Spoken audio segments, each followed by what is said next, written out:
Yo, welcome back to the Science for Living podcast. I am your host, Justin Colby, and before I get to my special guest, he is special. I have to give a big shout out to our main sponsor, MinutePages.com. They're your one-stop shop if you're an investor or an agent for a professional website that gives you credibility, influence, and authority in your marketplace. And if you go to them, make sure you ask about Lead Detector, as it is a feature that lays over the website and captures leads from people just stalking your website. Never seen anything like it. It is incredible. Go to MinutePages.com. Now that is out of the way, I have a new friend here, someone who, funny enough, has been mentioned to me several times in my recent past. And out of nowhere, I get an invitation to have him speak with me on my podcast. And so I have Mr. A.J. Osborne in the house. How are you, brother? Doing good. How you doing, man? Thanks for having me on here. Yeah, no, I'm excited to have you on. For those that don't know, how I know you is I myself have just jumped into the storage facility space in Tulsa, bought one for 2.4 with a mutual friend, my business partner, mutual friend. And I love it already, right? Because there's no toilets and there's no tenants, right? And there's tenants, but different type, right? And so the fact that I was able to get you on my podcast, for those that love storage, they love commercial, this is your expertise, and I know they're going to have a lot of engagement. This could be one of the bigger shows here that people are just going to love. So I just want you to light it up, dude. We're going to have an awesome conversation, but let's just talk about storage versus, let's just say, residential real estate, not commercial residential, straight up single family homes, right? That is my expertise. Yeah. I want you to have a conversation the same way I did with Grant Cardone, right? He just tried to disprove me over and over and over again on why he likes the apartment complexes and I like the single family homes. Yep. What is your love about storage? Wow, that's a big question. Yeah, unpack that. I think first of all, it's your deal that you did. It was actually my team that underwrote that, looked at that, everything else. So we're in Tulsa in a big way, and so yeah, I know your deal Nice. Intimately. So Good. yeah, awesome. Was it a good deal? Did I make a good decision? It was. It was a deal that was too small for us because we do really large deals. So we want to place huge amounts of capital, and we need a lot of space, especially for our machine to work. But it was the reason why I know it so well is because we were like, we want to do it, even though it didn't fit our buy box. And we're like, no, we got to stick to what we do, but we want to do it. So it's a good deal. Yeah, that's good. Great. There's a lot of things that I love about storage, okay? And a lot of people, we hit on the basics. No toilets, right? But I think there's a lot of misnomers about storage. It's hands down the most misunderstood commercial real estate asset class out there. And I hear this all the time. And the reason why I love it is actually, I think, one of the misnomers where people are like, storage is really passive because there's no toilets. And that's actually totally the opposite. Like, I love storage because there is so much operational power and efficiency. We have levers all over the place, meaning that we look at storage as an operating business. I do not believe storage is real estate. In fact, I wrote my first book and I got big in the industry, and because I wrote exactly that. I started speaking a long time ago saying storage isn't real estate. It's a business. And what I did was I bought real estate and I turned it into a business. And that was extraordinarily profitable.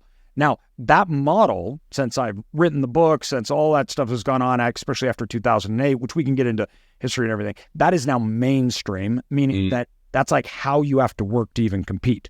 So there's lots of levers that we can do because there's different types of units, which I look as products, and then we're doing product customer fit. So I'm analyzing every single unit type, its usage, who's using it, where they live, how much they make. We look at all of this. We do dynamic pricing, revenue management like hotels and airlines do. So our rates are fluctuating and changing every day. And every tenant is paying different for a different door. We're doing specialized advertising, right? We're competing, and we're competing heavily. But what we found was that I could buy this real estate asset that was relatively stagnant. And then I could implement these things into something very dynamic. And I could easily extract what I call money on the table. And that was money that was just sitting there. But the former owner wasn't, or maybe even didn't even know how to take it off the table. That to me, I loved, because I came from a business world and we got started in it, and that was measurable and scalable. So I could measure exactly what I was going to get. I could build a system to get it, and then I could repeat it and I could scale it. That is the biggest difference between storage and single family homes, is your scalability is just not on units. Most people think, oh, I can scale single family homes because I can buy lots of them, right? And that's true. I can scale storage because I can buy lots of them, but I can also buy one that has 50 doors and 2,000 doors. So I can scale both in magnitude and volume. Those two things make scalability way more, where you are very limited on single family homes on, first of all, what you can even make. It is just, the market is the market, right? And the market isn't even decided necessarily on profit. That's not the driving factor. Now, that's actually can be a really good thing because you can take advantage of it, right? So there's actually really good things about that. So we don't have that in storage. It's actually what it makes. It's an investment.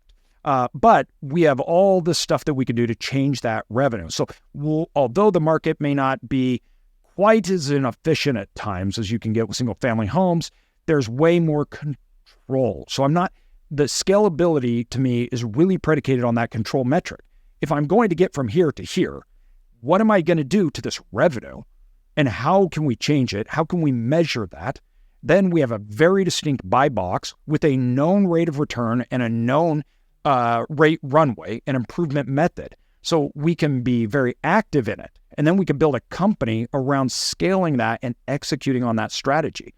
And so that's what we did. And, storage is really popular now. Like, a lot of people know about it and everything. When we got started, though, banks didn't even want to loan it. So I'm talking the early 2000s.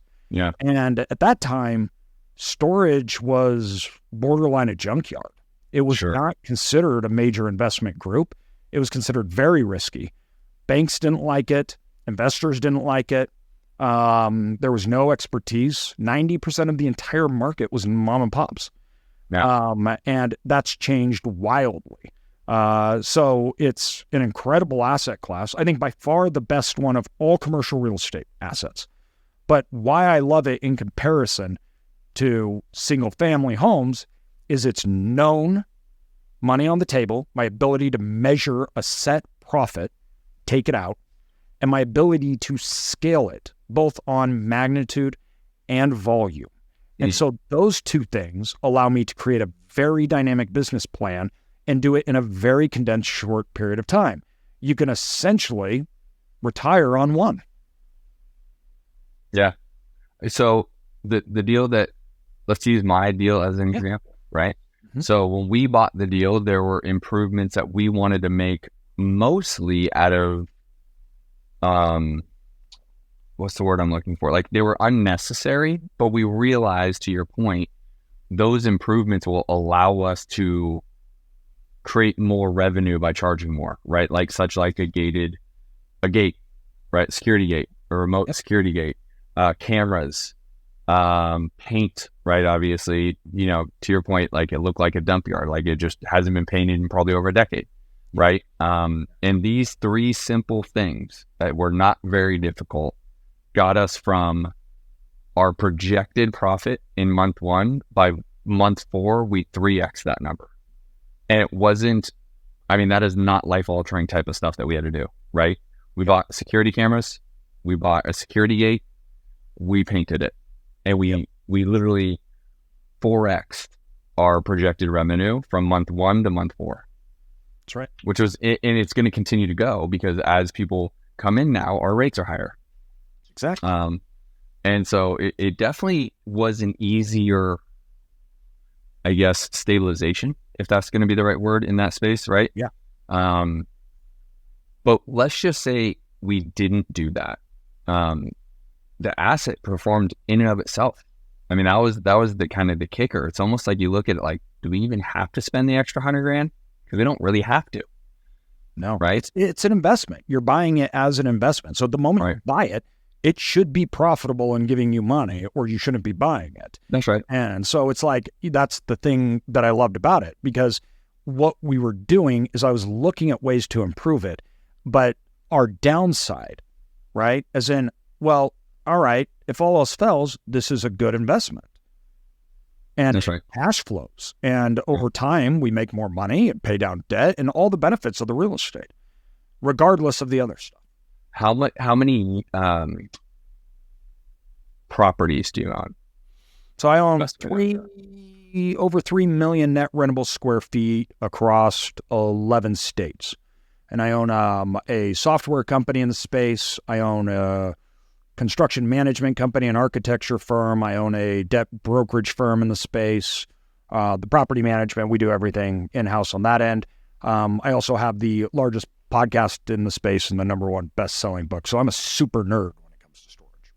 Yeah, you're vertically integrated, which is very, very important, right? Yeah. In my opinion, right? Yes. And so, what's your exit strategy of it?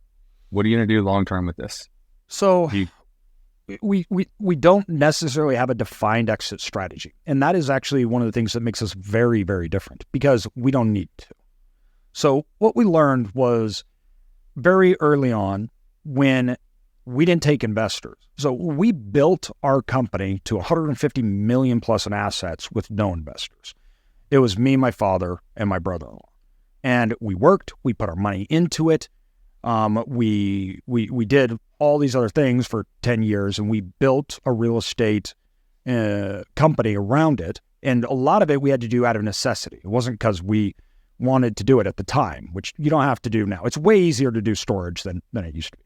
Now, when you look, though, at our overarching portfolio, when you look at where we've gone and how we've achieved these things, the main driver was the fact that when we started out, we didn't have excess capital. So there wasn't a situation where we could say, oh yeah, we'll just buy this, lock it down, and then move on.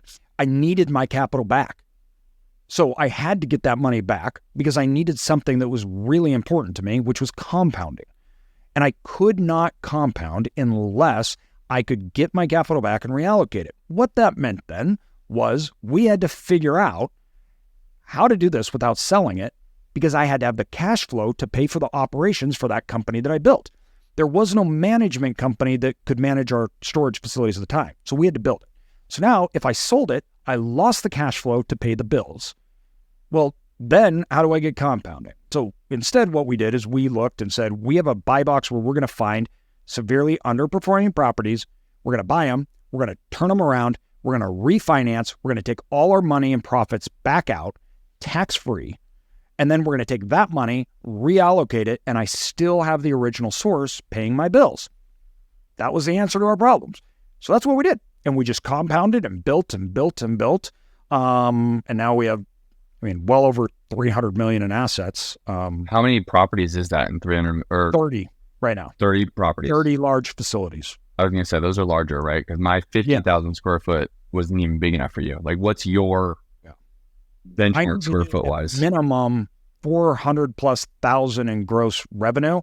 And that usually leads to 65,000 plus net rentable square feet. Our average is probably 120. We have 200,000 plus square foot facilities.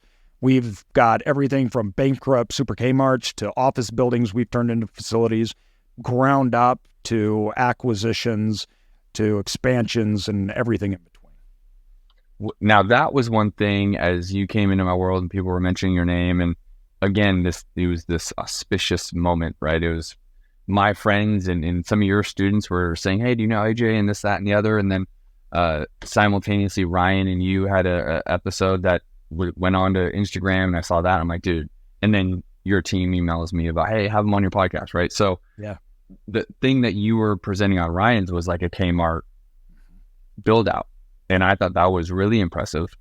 And I'm going to stop here because my audience really tends to be more the newer investor. Yeah. This Kmart build out is nowhere near a newbie type of thing, right? 100%.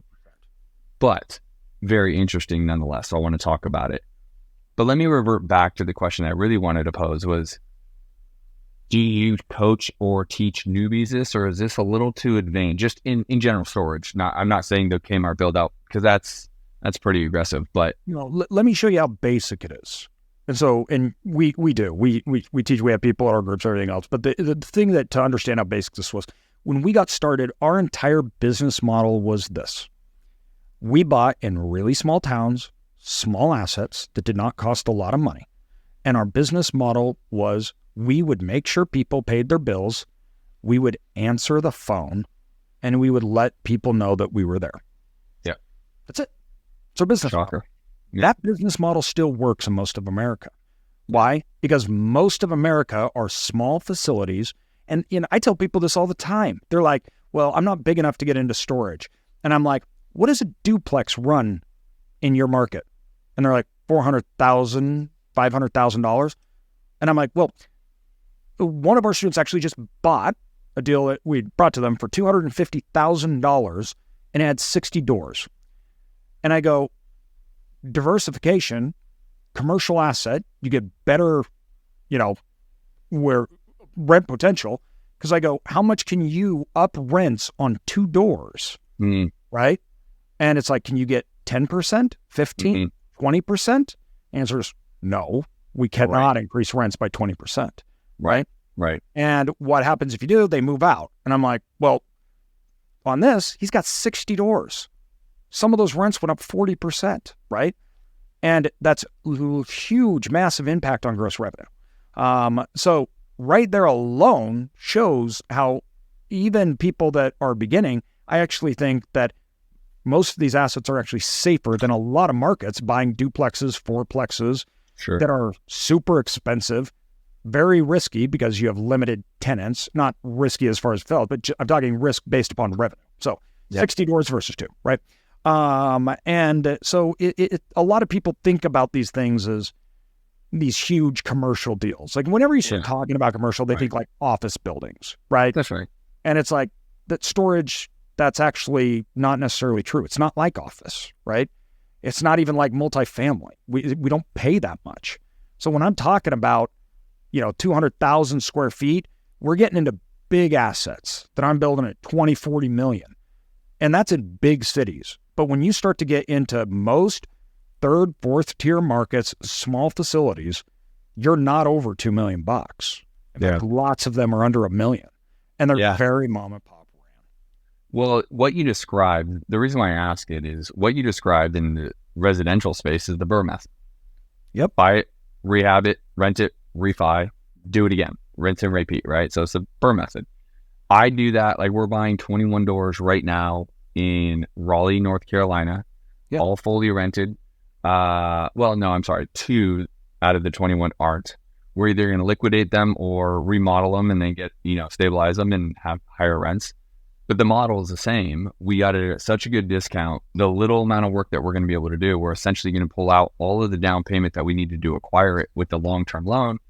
The model is the same. So we're buying this for 2.4. Funny, that seems to be the number these days for me. It's going to be worth 3.4 180 days later, right? Yeah. And that same thing, to your point, a newer person could do that the same way a newer person could go into Tulsa, Oklahoma and find a $500,000 storage facility somewhere and clean it up, make it nicer, raise rents, refi out with a commercial loan. There's no real difference there. Now, I actually think, given my 15 years in residential, storage is easier, right? I know you say there's a lot of levers, but those are typically levers in a good way, meaning you don't have the toilets and the people and the dramatics. I had a car drive through one of my rentals. I had a tornado hit one of my rentals. Now, tornadoes still exist, and so do drunk drivers, but you might have a security fence around it, and they run into your security fence, which is a whole lot different than running directly into someone's living room, right? Yeah. So I say all to say I would encourage people to look into this space, right? This is why I had Andrew on. Is this the guide to know? Yeah. Once again, I think it offers the best opportunity for normal people to be into real estate with the most upside and the least downside. What about lending right now? Let's talk about that really quick. that a little tough right now? Yeah. Yeah. Lending sucks. So, and two, I want to make sure that, no, I'm not a cheerleader, which is funny considering I have the largest platform in the space, but I'm not. I'm very transparent with the good and the bad, and there is bad. So what you were just mentioning, with every investment, you have two sides, okay? And it's always a trade-off, like I tell people. All right, you don't have toilets, but then you have month-to-month leases and your occupancy fluctuates like this throughout the year. And if you mess some things up, it can fluctuate quickly, right? And so then you have to actually be actively engaged in the bringing people in. So it's a different kind of operations. So I don't want anyone to be like, oh, you're a cheerleader making this sound either, because I'm not. I want to be very realistic here. Mm-hmm. And when I look at that and you compare that to other asset classes, though, that's where I come to my conclusion that it offers the best opportunity. And that's divided up into two things. The asset itself, so the benefits and the operating of it, because those operational things that we're talking about, once you get into the small facilities, and particularly in small markets, it is not rocket science. Now, that changes dramatically when you move up, right? Then it kind of is rocket science and a lot of this stuff. We pay huge, expensive software systems to operate these things. We internalize our own tech stack so we can get data. It operates more like hotels and on that revenue management side and everything else like that. But when you look at the comparison to, first of all, other asset classes, it's the lowest defaulting asset class in 26 years, and it also is the best performing. And once you get into these third, fourth tier markets, you're not competing at levels with these big boys that you are otherwise. So everything rolls to a very basic thing on the business and operations side that everyone can get. Make people pay their bills, answer your phones, customer service, right? And make sure people know where you're at. And that's what I'm talking about operationally with a lot of these assets. And you can really, really change the revenue with those things. So that is the first part. The asset itself, I think, is a far superior for somebody starting out and then other commercial real estate assets. But the second is the industry. And what I mean by that is if you look at multifamily, so if you're trying to scale up in multifamily, you are quickly in a space where it is dominated by institutions, vastly dominated. 80% of ownership and operator are some sort of institutionalized fund, syndications, capital, big boys, right? Well, self-storage, we're at about 50% right now that is mom and pops. And the big thing about this is that's changing. So when I got started, it was 90% were single owner mom and pop. 90%. Now, we have consolidated in the last probably 5 years by roughly 15%. Now, that is driven by ease of operations because we now have third-party vendors that can service an ability, and capital, meaning banks now understand the assets they're willing to lend. So now, why would that be a good thing for anybody else? That means you have a buyer's market. Mm-hmm. Prior, if you owned a storage facility in a third or fourth tier town, you may never have a buyer, right? And I've been through that. Right. And I went and we'd buy facilities and we were paying 12 caps and we would never have one person competing with us because there was no other buyers, right? That is not a great thing when you're an investor. Sure. So now that market doesn't exist. So now you have the inventory to go actually out and buy without competing against the big guys. So now you have runway on the actual investment vehicle. And then you have a great one that functions, but then you have resources like property management systems, third parties that do marketing, all of this. So now third parties that can help you operate that facility. Those things didn't literally exist in any way, shape, or form like they do 10 years ago. So the market itself to buy assets is superior than most assets because of the volume and the quality for you to buy. Now, the individual asset then is usually superior just on the side of its upside potential when dealing in those markets. When we're in first tier markets, everybody, it is not like that. So if you are in first tier markets, it is 90% institutional owned. And these are buying and being built at like 4 caps. These are thin. Yeah. If you make mistakes, you're done. And so it's like, we got to make sure we're also categorizing this clearly before somebody goes out to build a 150,000 square foot storage facility and then is wondering why they're 50% occupied and nobody's coming in, right? So, but that's what I mean when I tell people, I'm like, it's actually better for newbies. Yeah. And that's not true in most asset classes. So where would you tell, let's just speak to a newbie. If someone's sitting in there and they're like, man, this is way cool, AJ. Yeah. How do they find them? Where do they market to them? So I'll put perspective on it. You know this, but you can cold call, direct mail, door knock, text message, PPC, right? Google pay-per-click, Facebook. You can do all this stuff in the single family space. Yeah. Is it all transferable in the storage space, or is there a better marketing method to find them? No, most of it, yes. But I think this is what makes residential the best investment, period, for anyone starting out. And it's what you just hit on. There is so much of it. That's not true with storage, and that's not true with commercial assets in general. So if you're starting out in storage, or if you're starting out in commercial assets in general, you have there's a certain amount that you can even buy. So when you walk into a city, you may have a city that has obviously hundreds and thousands of single family homes. But those thousands of single family homes does not transfer to thousands of storage facilities. It may only be 2. So now you're looking at a city where your pipeline is 2, right? Or 3 or 4. Now, big cities and institutional ones, that's when you get into lots more, but you're not competing in that anyways. So the biggest challenge, I think, for anyone starting out is saying, where should I go? What are the cities that I should look at? And how should I get that? That is just far superior and easier in single family homes. So you're saying that in single family storage, because of the lack of assets relative to single family, there's a model that may be different for the newbie.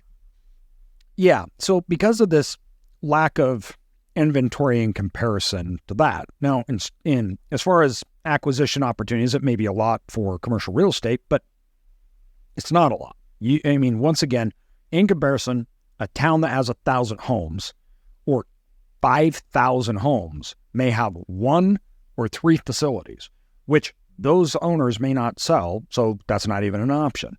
So generally speaking, I tell people that you need to start out with and look at a wider geographical area, but be specific on locations, meaning city sizes, right?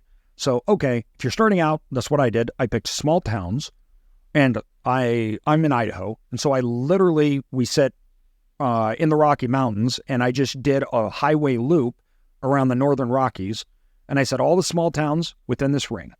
And then I looked at all the small towns in that ring, and then I tried to find the best small towns, meaning ones that were good and growing. Then from there, I listed out all the small facilities in all those small towns, and then I listed out the best ones on their location and how poorly they were run. From there, I figured out who they were, and then I started to try to directly contact them. And so I think that it can be very beneficial to have a much more long tail acquisition process and a much more defined specific one, because you're going to be targeted. So this is hunting, right? And you're going to be working with those owners, and there's just more that goes into it, right? Yeah, that's what I was going to say. One of the major differences, there's plenty, but one that I see and recognize just by what you're saying is the simple fact of there's probably not a lot of motivation from the actual owner. So you are playing the long game. You're nurturing the relationship. You're trying to see how you can provide value to the transaction for them, because as we just already discussed in the first 20 minutes, most of these are performing out of the gate. I mean, yes, there are some ones that are totally terribly run down and the person doesn't care and whatever, but very, very probably few and far between. So you need to understand how to create the offer that provides value. And I'll, use the one I bought as an example. Initially, we're going to have to buy it, and they kept restructuring it, and then finally it turned into a seller finance deal for us. Yep. Which obviously is a lifesaver in today's, lending economy. And so, and that's, I think that is, we're doing a lot of seller finance deals. And two, guys, we're doing seller finance deals on 85 plus thousand square foot facilities in markets with 2 million people. I mean, like, that's cool, right? Yeah. So that is, we're talking about interest rates, non-recourse, locked in at 3% on a commercial asset, and highly. But it's the long game, dude. You're not calling with some motivated seller. 9 months. 9 months is how long it took that deal done to negotiate. That's right. And we previously knew the owner. And that has to be known because I want people to be in storage. I want them to know AJ and the sexiness, but they also have to understand this is, again, kind of that there's pros and cons to all this, right? Real estate. Exactly. A lot of times people lose their job. They can't pay their mortgage. They need to sell their home. You can go in, get a deal done. First call, right? It happens all the time. That is not happening. That is not. No, that is not how it is. If it does, you were lucky. Yeah. And and two, you can get lucky, and that happens, but that is not a business model you could build off of, right? So we're talking magnitude, not volume. Just like you said, so what you're doing right now, you had, how many was it? 29 houses? 21 houses in Charlotte or Raleigh. So 29 houses. So the difference is, right, you have 29 houses where you're buying one with 200 doors. That's so right. You got to look at it like, all right, yeah, people that, it's like, well, this takes way longer and it's going to be harder. And it's like, yeah, but you're getting 300 doors in 9 months. Right. In 9 months. So you got to look at it because you're right. It's totally different. And for people that need transactions volume, they need to get their feet. It's longer. It takes longer. It takes longer to close the deal. It takes longer to get financing. It takes longer to underwrite. You have to get certain types of documents and things done. Banks want to look at it. Everything is longer when you're dealing in commercial real estate. But I want to be clear about this to my audience. AJ is here because I find the model sexy, right? I want you guys to know we're not down. We're not trying to be. Listen, AJ does this on a full-time scale, right? But there's a massive upside. But there is you got to decide what you want, right? So my 5 pillars of success is decide what you want, who you be, get it. Commit to it, take action, be uncomfortable, and then remove your time result expectation. That's what we're talking about now, the time result expectation. You need to have proper time results, meaning it can take you 9 months. Maybe it takes you 12 months to get the deal. The day you call the owner of that storage facility, it may take you 12 more months before that becomes your storage facility. So if you think you're going to go out there and do it in 90 days or 6 months or even 9 months because you heard this podcast and it takes you 12, you're going to be all disappointed. You might give up. You might just blow the deal up, whatever. Again, remember, that is really imperative to understand here. But to AJ's point, you did one transaction, you got 200 doors, right? So it took you 12 months to get 200 doors. It's a lot of freaking doors, everybody, right? So just for the sake of time, because I believe my listeners don't have a huge bandwidth, and you and I can do this for a long time, and maybe we should. Where can I have everyone go find AJ Osborne? Yeah, so fairly easy to find. You can go check out, obviously, the podcast, Self-Storage Income. Go to the site, unlimited free resources, the book, Growing Wealth in Self-Storage, my Instagram, AJ Osborne, and I'm showing everybody. We believe in extreme transparency. So, I show data, we show numbers. Like, for us, it's like, and that was really built off the fact that at the time I had no ask ever. So I was doing book and content. It was all our own money. I was already independently financially successful. I hadn't anything to gain with it. And so we kept doing that. It was only until the last 4 years that we even started letting investors in on our deals. So it was a big shift. And that only happened because I became a quadriplegic. I was paralyzed and put on life support. And so after that, I got out. And as I had to relearn how to eat, breathe, walk, everything, I decided that I was going to share with others and let other people come on the journey because it saved me financially. So then from there we started allowing other people to invest. So we're very transparent. I want everybody to learn. And just like you said, I'm not a cheerleader. I'm going to be very, very clear about the pros and the cons because that's what serious people need. So AJ, I'm going to have one big takeaway. If I have an acquisition guy, now you got my brain turning. Yeah. And you say, Justin, tell me to do these 5 things to go find the deal, get a hold of the seller. What is that 5 kind of step process? Like, where do we find it? How do we get a hold of them? How do we market to them? Is it the typical, you just go find the LLC, go to open corporates, give Trace the owner of the open corp, the LLC, give them a call and say, hey, are you looking to sell? Or are you interested in an offer? So I'm going to give you the strategy that works for us. Okay. Perfect. First step, your geographic area that you believe in. Let's say that that's the South, the Southeast. All right. Okay. You're going to say, all right, I want to be in the Carolinas or whatever. Then you're going to list out all those properties like I described first, every single storage facility in there, realizing not all of them may be on the internet. Go to Google Earth and look. It's either chicken coops or a storage facility. It's going to be one of the two. You're going to know. That's right. And then from there, you want to look at the number, and it's not as easy to find listings and things like that. What you don't do, though, is you don't call and ask them if they want to sell. Okay. So that leads to a yes, no answer. Because you're playing a long game, that is a death sentence. Okay. Suppose you do this. You're in storage. I would like to be in storage. I would love if I could talk to you about your success and about what you did to get this asset class and how it works and what you think. Would you mind talking to me? I mean, I'd either take you out to lunch or dinner, but if we could jump on a call or a Zoom, I'd just love to talk to you. And then you go and you talk, you're being genuine. They're going to share all the information, everything with you. And then as you do that, and as you either build that relationship or start talking to them, you may say, okay, do you know anybody that would be willing to sell their facility to me so I can get in it like you? If they are a seller, guess what they're going to say? I might be open. I might be open. Yeah. Then it wasn't a yes, no answer. You're not saying either open the door or shut it, because when I get a call, which I don't get this call anymore, but when any owner gets those types of calls, guess what? It's a knee-jerk reaction. It's just a no. Why? Because it's so long, it's not a question I can even answer to you that quickly. So it's an automatic no. Even if they're sellers, don't give that opportunity. I love that. I'm trying to reconfigure that for residential real estate, but even if it was a landlord of one single home, it's hard to but there might be a play there. I love that, AJ. Everyone needs to rewind that. If you're not watching this on YouTube, you need to, so you can see my man's face. Go to justincolby.tv. Watch this episode. AJ is a stud. Dude, I had no idea you were paraplegic. Dude, that makes you even cooler in my book. You already had a great reputation. Now you're the fucking man. Appreciate you, dude.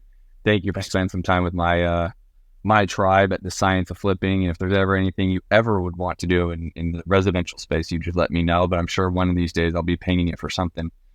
See how we can do some more. Let me know, and I'm happy to help you. And let's have you get into storage too and grow even more, man. Right on, brother. Appreciate you. Thanks. You too.